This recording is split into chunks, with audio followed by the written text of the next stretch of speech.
नमस्कार, जियोपॉलिटिकल तमाशा के नए एपिसोड में आप सभी का स्वागत है। आज हम जो सऊदी और अमीराती राइवलरी चली हुई है मिडिल ईस्ट में उसके बारे में बात करेंगे। और जो दो फ्रेंड्स, एक तो सऊदी की एक क्राउन प्रिंस है मोहम्मद बिन सलमान और जो एक यूएई के रूलर है मोहम्मद बिन जायद, उनकी दोस्ती अब कैसे दुश्मनी में बदल गई है, आज इस वीडियो में यही सुनने की कोशिश करेंगे। क्योंकि सऊदी और यूएई दोनों ही इंडिया के लिए बहुत ज़्यादा जियो स्ट्रेटेजिकली इंपॉर्टेंट कंट्रीज हैं और अलाइज हैं। तो इन दोनों के बीच में बढ़ती हुई राइवलरी की क्या इंप्लीकेशंस हैं ग्लोबल पॉलिटिक्स में, और मिडिल ईस्ट में ये राइवलरी इतनी क्यों बढ़ रही है? क्योंकि पहले तो दोनों दोस्त थे, जैसे मैंने स्टार्टिंग में आपको बोला। तो क्या हुआ इनकी राइवलरी, कैसे इनकी दोस्ती राइज हुई और कैसे अब वो दोस्ती खत्म होने की कगार पे आ गई है, जैसे अब हमने पिछले दिनों में देखा है यमन में या सोमालिया में या सूडान में। तो उसके बाद अब ये इंटरनेशनल मीडिया में स्पेकुलेशंस आने लग गए हैं। स्पेकुलेशन क्या, अब तो क्लियर ही हो गया है कि दोनों के बीच में लड़ाई काफ़ी बढ़ गई है दोनों कंट्रीज़ के बीच में, और दोनों कंट्रीज़ अलग अलग कैंप्स में दिख रहे हैं अभी मिडिल ईस्टर्न पॉलिटिक्स के अंदर। तो मोहम्मद बिन सलमान जो कि सऊदी अरेबिया के क्राउन प्रिंस है, वो काफ़ी फेमस हैं क्योंकि उन्होंने वुमेन्स को ड्राइविंग अलाउ किया था, ये सबको पता है। और साथ में उन्होंने सऊदी इकोनॉमी को ओपन किया, सोसाइटी को ओपन किया, वहाँ पर सिनेमाज को अलाउ किया, काफ़ी चीज़ें चेंज लेके आए वो सऊदी में जब से क्राउन प्रिंस बने हैं, क्योंकि उनके फादर अभी मोहम्मद बिन सलमान किंग है। तो जो ये मोहम्मद बिन सलमान थे, इनका क्राउन प्रिंस बनना पहले एक्सपेक्टेड नहीं था क्योंकि ये हायरार्की में काफ़ी नीचे थे। और मोहम्मद बिन नायफ पहले क्राउन प्रिंस थे जो अगले किंग बनने थे। लेकिन मोहम्मद बिन नायफ अमेरिकन सिक्योरिटी एजेंसीज और अमेरिकन के काफ़ी करीबी थे। तो ये बात मोहम्मद बिन जायद को ज़्यादा पसंद नहीं थी, जो अमीराती रूलर हैं अभी। तो मोहम्मद बिन जायद ने मोहम्मद बिन सलमान की मदद की उनको सऊदी हायरार्की में ऊपर लाने में और उनको क्राउन प्रिंस बनाने में। तो सऊदी क्राउन प्रिंस जब मोहम्मद बिन सलमान बने तो उन्होंने मोहम्मद बिन जायद के कहने पे यमन के ऊपर अटैक कर दिया। अब यमन के ऊपर इसलिए अटैक किया क्योंकि यमन में सबको पता है कि पहले यमन नॉर्थ यमन और साउथ यमन में डिवाइडेड था कोल्ड वॉर के टाइम पे। बाद में जब कोल्ड वॉर खत्म हुई तो दोनों यमन यूनाइटेड हो गए और एक यूनाइटेड यमन बन गया। लेकिन पिछले कुछ सालों में एक ग्रुप का राइज हुआ जिसको अंसर अल्लाह भी बोलते हैं या फिर हुतीस, जिस हुतीस क्योंकि सब लोग जानते हैं इस नाम से। तो हुतीस के राइज के बाद नॉर्थ यमन के ऊपर हुतीस का कंट्रोल हो गया। तो ये बात सऊदी और अमीरातियों को पसंद नहीं थी कि यमन के अंदर, क्योंकि जो पहली गवर्नमेंट थी वो उनके प्रो सऊदी और प्रो अमीराती गवर्नमेंट थी। लेकिन जैसे हुतीज आए तो हुतीज के आने के बाद सऊदीज को और अमीराती को दिक्कत होने लगी, क्योंकि हुती प्रो ईरान थे और ईरान की सपोर्ट के दम पे ही वो यमन की पॉलिटिक्स में इतनी जल्दी राइज कर पाए। तो इस बात को काउंटर करने के लिए मोहम्मद बिन जायद ने मोहम्मद बिन सलमान के साथ मिलकर यमन के ऊपर अटैक कर दिया, हुतीस के ऊपर बेसिकली। और साउथ वाला जो एरिया था उनके अंडर था, वहां पर एक इंटरनेशनली रिकॉग्नाइज गवर्नमेंट सेटअप कर दी। तो उस दिन के बाद उन दोनों की दोस्ती और ज़्यादा गहरी हो गई। लेकिन कुछ ही सालों में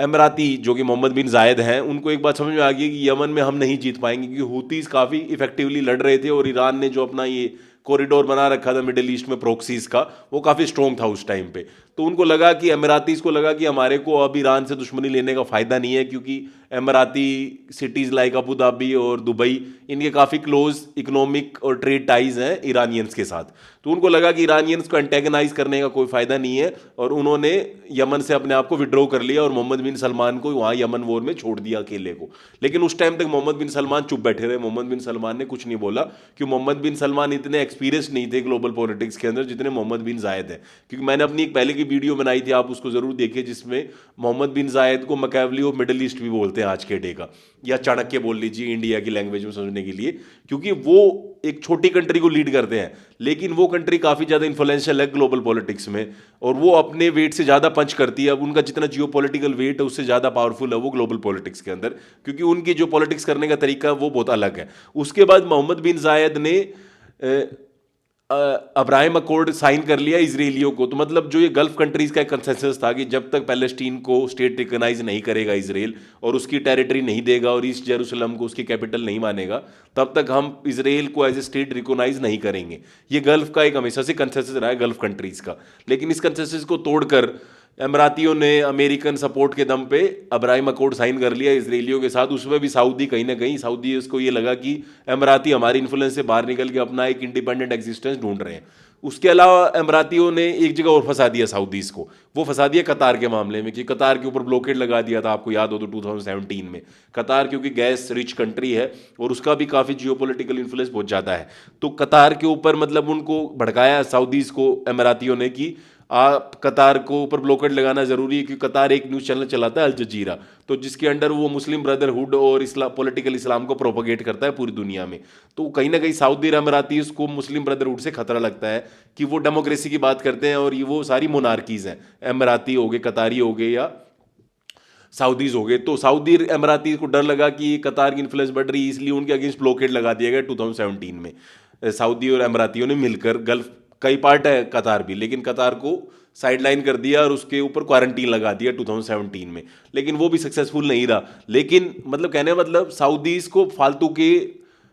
जियोपॉलिटिकल राइवलरीज में फंसा दिया अमीरातियों ने, और स्पेशली मोहम्मद बिन जायद ने। बाद में ये चीज़ रियलाइज़ हुई मोहम्मद बिन सलमान को, उसके बाद ब्लॉकेट भी हट गया कतार के ऊपर, और यमन के ऊपर भी उन्होंने पुल आउट कर लिया एक टाइम के बाद, सऊदीज़ ने भी, कि उनको रियलाइज़ हो गया। और उन्होंने बाद में ईरान के साथ भी अपनी डील एक नेगोशिएट कर ली, जो कि चाइना ने कराई थी, कि भाई दोनों लड़ेंगे नहीं, दोनों कोऑपरेट करेंगे। कोऑपरेट नहीं भी करेंगे तो दोनों एक दूसरे की टेरिटरी के ऊपर कब्जा करने की कोशिश नहीं करेंगे, ताकि दोनों के बीच में जो राइवलरी चली हुई है सऊदी और ईरानियंस के बीच में, क्योंकि ईरानियंस शिया इस्लाम को रिप्रेजेंट करते हैं पूरी दुनिया में, अपने आप को लीडर मानते हैं शिया इस्लाम का, और सऊदी के अंदर क्योंकि मक्का मदीना है तो वो सुन्नी इस्लाम को अपना लीडर मानते हैं, सुन्नी इस्लामिक वर्ल्ड का। तो सऊदीज और ईरान के बीच में जो दोस्ती कराई चाइना ने, इसके बाद इनकी राइवलरी थोड़ी कम हो गई। लेकिन जो अमीरातीज थे, अमीरातीज ने जो कंसेंसस तोड़ा इसराइल के साथ मिलकर, उसके बाद अमीरातीज ने इसराइलियों के साथ मिलकर एक नई स्ट्रेटजी बनाई मिडिल ईस्ट में, जिसको बोलते हैं स्ट्रेटजी ऑफ सक्सेशनिस्ट। अब मतलब हर स्टेट को इतने टुकड़ों में तोड़ दो कि वो इतने स्ट्रोंग ना हो पाए कि वो अमीराती और इजरायली इंटरेस्ट को हार्म कर सके ग्लोबल पॉलिटिक्स के अंदर या मिडिल ईस्ट के अंदर। जैसे कि यमन को डिवाइड कर दो, यमन में उन्होंने नॉर्थ साउथ, यमन तो पहले ही हो रखा था हूतीज की वजह से, बाद में एक ग्रुप और बना दिया उन्होंने अमीरातीज ने, जिसको बोलते हैं सदर्न ट्रांजिशनल काउंसिल, STC। तो यानी यमन को 3 पार्ट्स में डिवाइड कर दिया। एक तो हुतीज जो लीड कर रहे थे, जो कि ईरानियन बैक्ड थे। दूसरा जो ग्रुप था जो इंटरनेशनली रिकॉग्नाइज गवर्नमेंट थी, जिसको सऊदीज बैक कर रहे थे। पहले सऊदीज के साथ मिलके वो भी इसी गवर्नमेंट को रिकॉग्नाइज कर रहे थे, इसको लेजिटिमेट मान रहे थे अमीराती। तो बाद में लेकिन मोहम्मद बिन जायद ने एक अलग ग्रुप को बैक करना स्टार्ट कर दिया यमन पॉलिटिक्स में, जिसको बोलते हैं सदर्न ट्रांजिशनल काउंसिल। तो सदर्न ट्रांजिशनल काउंसिल एक अलग ग्रुप बना दिया यमन के अंदर। सेम उन्होंने सोमालिया के अंदर भी, सोमाली लैंड एक अलग टेरिटरी है वहां पर जो इंडिपेंडेंस चाहती है, जिसको अभी थोड़े दिनों पहले इसराइल ने भी रिकॉग्नाइज कर दिया था। पहला कंट्री बना इसराइल जिसने सोमाली लैंड को सोमालिया से अलग कंट्री रिकॉग्नाइज कर दिया है। तो ये भी यहाँ पर भी अमीरातीज ने अपने बहुत सारे बेसिस बना रखे हैं और बहुत ज़्यादा इन्वेस्ट कर रखा है सोमाली लैंड में। तो ये दूसरा काम किया। तीसरा, उन्होंने लीबिया में भी खलीफा हफ्तार को सपोर्ट किया, ताकि लीबिया की जो इंटरनेशनल रिकॉग्नाइज गवर्नमेंट है उसके अगेंस्ट एक नए ग्रुप को खड़ा किया जा सके, क्योंकि जो इंटरनेशनल रिकॉग्नाइज गवर्नमेंट थी वो मुस्लिम ब्रदरहुड बैक्ड थी, जिसको अमीराती मोहम्मद बिन जायद बिल्कुल भी पसंद नहीं करते हैं। तो लीबिया को भी 2 पार्ट्स में डिवाइड कर दिया। सूडान में भी उन्होंने यही किया, क्योंकि सूडान में क्या है, पिछले 20-30 सालों से एक रूलर था जो जनरल भी था आर्मी का, जिनका नाम था ओमर बाशिर। तो ओमर बाशिर को 2019 में वहाँ पर प्रोटेस्टर्स ने पावर से हटा दिया, और पावर से हटने के बाद वहाँ पर मिलिट्री का जो पावर चली गई, तो उसके बाद मिलिट्री के जो 2 लीडर्स थे, एक तो अल बुरहान और दूसरा हेमती, इन दोनों के आपस में लड़ाई होगी पावर को लेकर, स्ट्रगल को लेकर कि कौन डोमिनेट करेगा सऊदी सुडानी पॉलिटिक्स को ओमर बाशिर के जाने के बाद। तो जो हेमती था, जिनकी रैपिड सिक्योरिटी फोर्सेस नाम का एक ग्रुप को वो लीड करते हैं, तो इनको आर्म्स फंडिंग सारी अमीरातियों ने दी, इसराइलियों ने दी, ताकि इन्होंने ये चाहा कि मतलब सूडान को भी 2 पार्ट्स में डिवाइड कर दिया जाए। तो ये पॉलिटिक्स मतलब कतारियों ने अमीरातियों ने और इसराइलियों ने मिलकर मिडिल ईस्ट में काफ़ी तेज़ी से फैलाई, और जिससे जो बड़े बड़े स्टेट्स थे जो सेकेंड वर्ल्ड वॉर के बाद बनाए गए थे, जैसे सूडान हो गया या लीबिया हो गया या सोमालिया हो गया या फिर यमन हो गया, इनको डिफरेंट पार्ट्स में तोड़ दिया ताकि ये इतने स्ट्रॉन्ग कभी ना हो पाए, क्योंकि इनको इस चीज़ से फायदा मिलेगा। फायदा इस चीज़ का होता है कि जब भी कोई स्टेट यूनाइटेड होगा तो वो सबसे बड़ा थ्रेट रहेगा इसराइल के लिए। मिडिल ईस्ट में कोई भी इस्लामिक स्टेट या कोई भी मुस्लिम कंट्री बड़ा ज्योग्राफिकली बड़ा होगा तो वो चैलेंज करेगा इसराइल की जो हेजमनी है मिडिल ईस्ट में उसको। और दूसरा अमीराती, क्योंकि छोटे मतलब ज्योग्राफिकली और इकोनॉमिकली तो पावरफुल है, लेकिन ज्योग्राफिकली इतने बड़े नहीं है जितना सऊदी अरेबिया या ईरान है। तो उनको ये डर लगता है कि सऊदी और ईरान जैसे कंट्रीज पावरफुल रहेंगी जब तक उनकी ये मिडिल ईस्ट में प्रॉक्सी नेटवर्क रहेंगे। तो उन्होंने अपने प्रॉक्सी नेटवर्क बनाने स्टार्ट कर दिए मिडिल ईस्ट के अंदर, ताकि इनको वीक किया जा सके। तो ये सारी जो स्ट्रेटेजी चली हुई थी, इसको लेकर बाकी कंट्रीज में काफ़ी ज़्यादा रिसेंटमेंट थी, और सऊदी जो मोहम्मद बिन सलमान थे उनको भी पसंद नहीं कर रहे थे ये चीज़ की जो ये कर रहा है। मोहम्मद बिन जायद। तो मोहम्मद बिन जायद की जो पॉलिसी थी उसका अल्टीमेट पीक पॉइंट पहुंचा अभी 1-2 महीने पहले, जब उन्होंने यमन में जो सदर्न ट्रांजिशनल काउंसिल थी जिसको अमाराती बैक कर रहे थे, उन्होंने 2-3 नए स्टेट्स के ऊपर कब्जा कर लिया, 2-3 नई प्रोविंसेस के ऊपर यमन में, जो कि सऊदी के बॉर्डर के साथ लगती हैं। तो सऊदी को लगा कि अब तो बिल्कुल हमारे बॉर्डर पे आके कतारियों ने अपना एक प्रॉक्सी नेटवर्क खड़ा कर दिया है, जिसको सदर्न ट्रांजिशनल काउंसिल भी बोलते हैं। तो उन्होंने उसके बाद उनके ऊपर अटैक करना स्टार्ट कर दिया, जो वेपन शिपमेंट आ रही थी अमारातियों के द्वारा सदर्न ट्रांजिशनल काउंसिल को, और उनको फोर्स किया कि आप ये सारे के सारे जो मेजर पोर्ट्स आपने कब्जे में कर रखे, जैसे एडन का पोर्ट है यमन में, तो उस पोर्ट को आप खाली कर दो। तो इस प्रेशर के अंदर एसटीसी को सरेंडर करना पड़ा, और एसटीसी के जो मेन लीडर थे वो सारे कंट्री छोड़ के भाग गए। तो यानी यमन के अंदर जो ये स्ट्रेटेजी बनाई थी अमारातियों ने और इजरायलियों ने, उसको मल्टीपल प्रोविंसेस और मल्टीपल ग्रुप्स में डिवाइड करने की, वो मल्टीपल फैक्शंस में डिवाइड करने की, वो सारी फेल होने लगी जब सऊदी को रियलाइज हुआ कि यमन में जो हो रहा है वो हमारे इंटरेस्ट में नहीं है, अमाराती अपनी इन्फ्लुएंस बढ़ा रहे हैं हमारे बैकयार्ड में। फिर उनको लगा कि सोमालीलैंड को जैसे रिकॉग्नाइज किया इजरायलियों ने, इसमें भी कहीं ना कहीं अमारातीज का रोल है, तो उन्होंने सोमालीलैंड को भी काउंटर करने की पूरी कोशिश की, और सोमालिया में जितनी भी इन्वेस्टमेंट है अमारातीज की वो सारी की सारी कैंसिल करवा दी। फिर उन्होंने सूडान के अंदर भी जो वेपन शिपमेंट जा रही है आरएसएफ को, हेमती फोर्सेस को, वो भी रुकवा दी सऊदीज ने इजिप्ट के साथ मिलकर, क्योंकि इजिप्ट को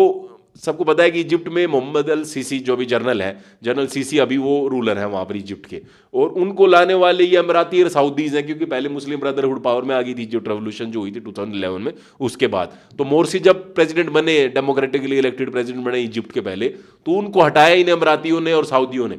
पैसे के दम पे, क्योंकि मैंने आपको बताया है कि क्यों मुस्लिम ब्रदरहुड से ये डरते हैं। तो मुस्लिम ब्रदरहुड पावर में आ गई इजिप्ट में, तो इनको कहीं ना कहीं खतरा लगने लग गया, इसलिए अमारातियों ने पैसा लगाकर मोहम्मद अल सीसी को, जो जनरल सीसी हैं, उनको फिर से पावर में ला दिया। लेकिन जनरल सीसी पिछले कुछ सालों से खुश नहीं थे अमारातियों से, क्योंकि सूडान में जो कुछ हो रहा था, सूडान नेबर है क्योंकि इजिप्ट का, तो सूडान में जो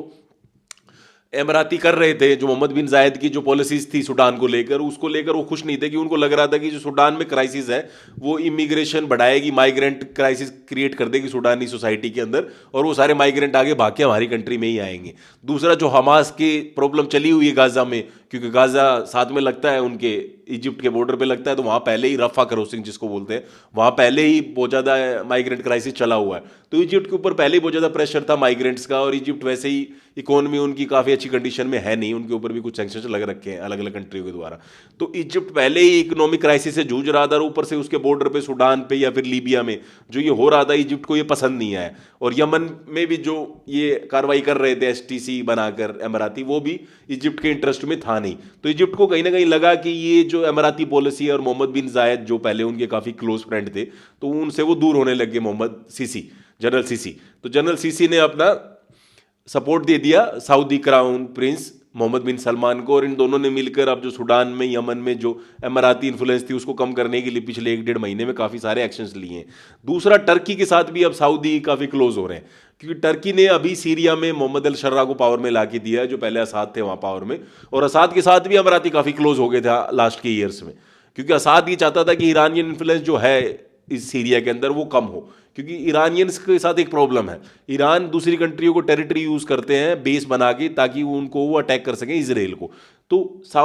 सीरियन जो असाद फैमिली थी वो उनके इसराइल के साथ हमेशा ही अच्छे रिश्ते रहे हैं। कहने को वो जो कुछ भी बोले इसराइल के खिलाफ मीडिया में, लेकिन रियलिटी ये है कि दोनों के अंदर एक टैक्टिकल अंडरस्टैंडिंग रही है कि एक दूसरे के ऊपर हम अटैक नहीं करेंगे, और एक दूसरे की टेरिटरी को हम यूज़ नहीं करने देंगे एक दूसरे के ऊपर अटैक करने के लिए। तो ईरानियंस की जो इन्फ्लुएंस बढ़ रही थी स्पेशली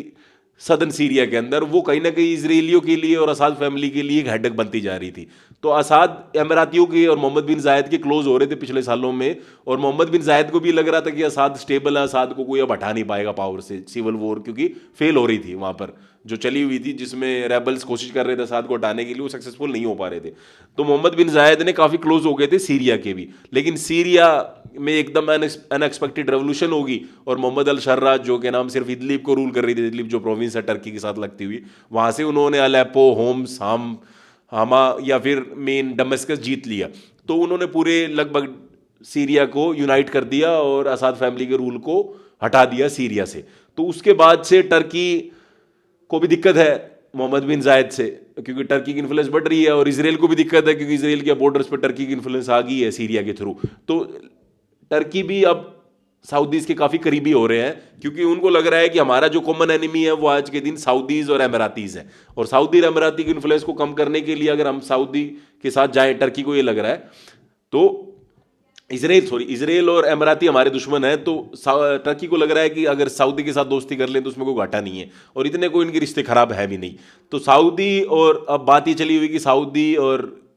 टर्की के बीच में एक डिफेंस एग्रीमेंट भी हो सकता है, डिफेंस कोऑपरेशन, जो कि अभी थोड़े दिनों पहले सऊदियों ने पाकिस्तान के साथ किया था, क्योंकि पाकिस्तान के साथ रिश्ते अच्छे हैं एर्डोगन के, टर्की के। तो ये तीनों का मिलकर एक ट्राइलेटरल भी बन रहा है, जिसके अंदर सिक्योरिटी एग्रीमेंट हो रहे हैं। तो मेन बात इसमें यह है कि जो ईरान अब कमजोर हो रहा है, ईरान की प्रॉक्सी नेटवर्क बचे नहीं है। पहले ईरान कॉमन थ्रेट था जो गल्फ कंट्रीज को यूनाइट रखता था। अब ईरान की इन्फ्लुएंस कम होने के बाद जो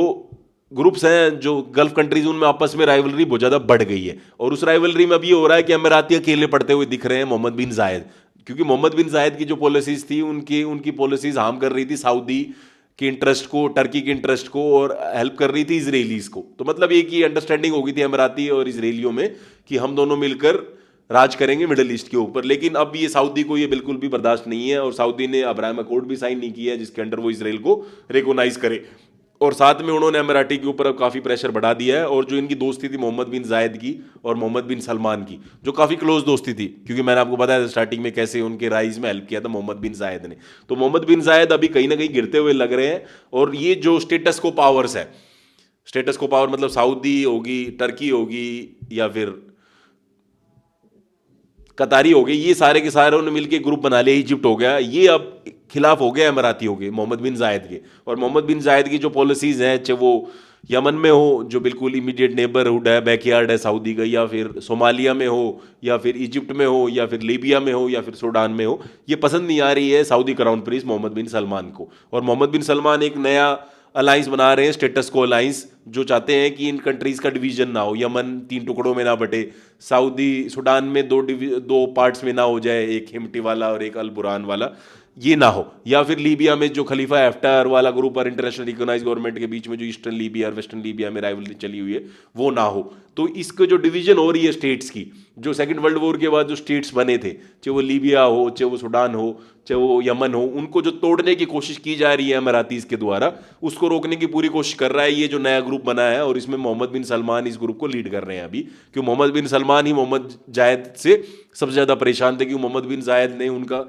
खूब यूज किया, यमन में उनको अकेला छोड़ के भागे, तो जिससे मोहम्मद बिन सलमान खुश नहीं थे, कतार में फालतू में उनसे लड़ाई करवा दी, तो मोहम्मद बिन सल और साथ में अब्राहिम अकॉर्ड साइन कर लिया, जो गल्फ कंट्रीज का कंसेंसस था उसको ब्रेक कर दिया। तो अमीराती जो अपनी एक इंडिपेंडेंट आइडेंटिटी और इंडिपेंडेंट इन्फ्लुएंस बनाने की कोशिश में लगे हुए हैं मिडिल ईस्ट में, ग्लोबल पॉलिटिक्स में, वो अब पच नहीं रही है सऊदीज को, और सऊदीज को लग रहा है कि अब वो हमसे ज्यादा पावरफुल हो रहे हैं, इसलिए सऊदियों ने उनके अगेंस्ट एक वॉर डिक्लेयर कर दी है, इनडायरेक्ट वॉर, जिसके अंडर उनके जो भी अलाइज हैं उनको वीक करने के लिए वो सब कुछ कर रहे हैं, चाहे वो यमन में हो, सूडान में हो, सोमालिया में हो, जैसे मैंने आपको अभी एक्सप्लेन किया। लेकिन इस राइवलरी का इंडिया के ऊपर क्या इन्फ्लुएंस पड़ने वाला है, क्योंकि इंडिया के लिए